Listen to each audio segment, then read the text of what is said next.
But do you remember when the Connecticut Sun, who were owned by the Mohegan Tribe, do you remember when the announcement came that they were selling to a group that was moving the team to Boston for 325 million? And do you remember when the WNBA about 10 minutes later said, "Hold your horses. We did not approve this sale. We did not approve this relocation. Sorry." Do you remember how embarrassing that was, that they were so out of sync that there may have been a premature announcement and some premature speculation, which is never good?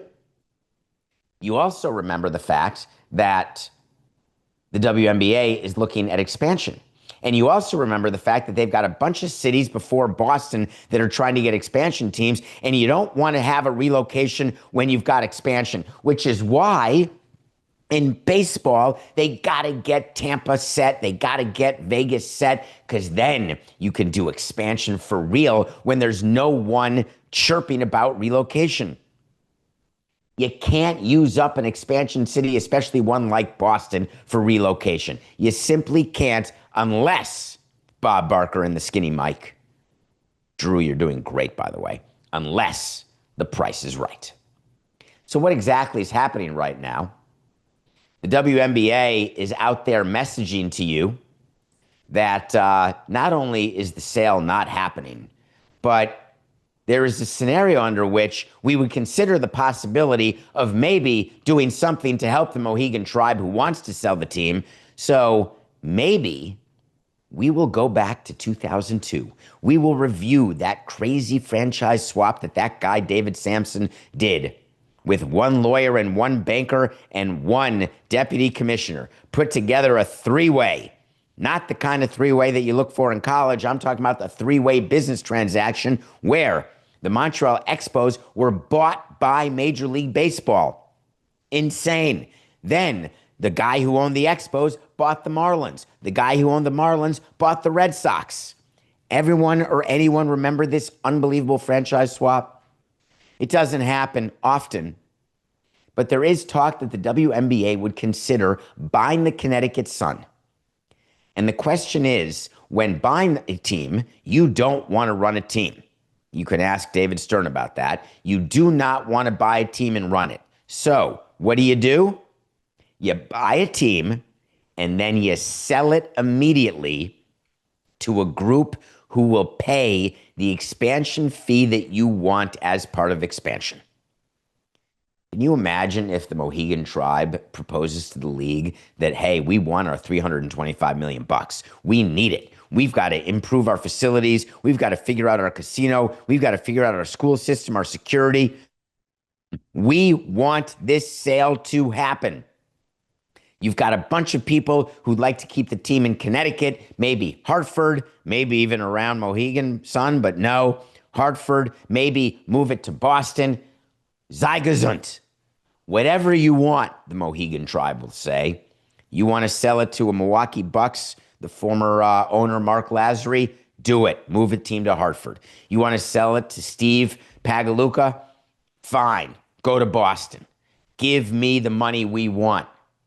WNBA, Kathy Engelbert, the commissioner, would speak to Adam Silver, the commissioner of the NBA, and say, hey, why don't you go to the owners, see if we can cobble together 325 big ones, and let's take this problem as our own. Now, why is the Mohegan Tribe so frustrated? Because what the WNBA is currently doing is they feel like the league has only presented one option, and that is relocation of the team to a market that it chooses, not that the Mohegan Sun chooses, not that the Mohegan Tribe chooses, and not that the potential buyer who they had a deal in place chooses. The league offered to purchase the Sun recently for $250 million. Interesting. The problem with that is what the Mohegan Tribe wants is $325. But what the owners are saying is, wait a second, we could potentially profit here.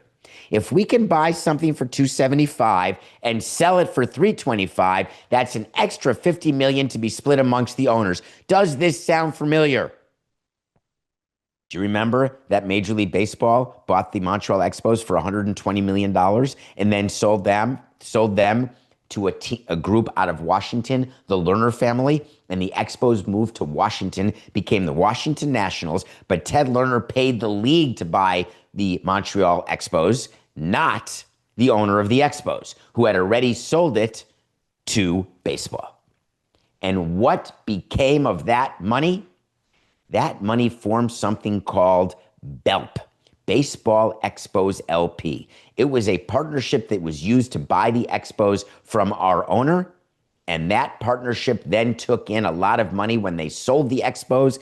And that money has been invested to this day. When you see baseball and they're investing in the women's softball league, they're investing maybe in God knows all the other companies they invest in when they buy the people who make the baseballs and all the different deals with New Era, all of the things they do, putting money everywhere. Just know that that money originated with when Ted Lerner bought the Nationals for $450 million from Major League Baseball, who had bought the team for $120. Major League Baseball turned a profit on behalf of its owners. It is not out of the question that that's what the WNBA is trying to do. When you have the opportunity to make a profit that you can spread around everybody, not just the current owner of the team, that is very compelling to a league that has found itself knee-deep in debt. So all the arguing that's going on right now between the owners of the Connecticut Sun and the WNBA leadership, the funny part is the individual owners don't have any power because any sale has to get approved by your partners. Relocation, partners. Expansion, partners. There is nothing you can do but come up with a marketing slogan without permission from your partners. And when they're sitting around and they're talking at these meetings, they look at the Mohegan Tribe and they say, listen, just so you're aware, it's just business.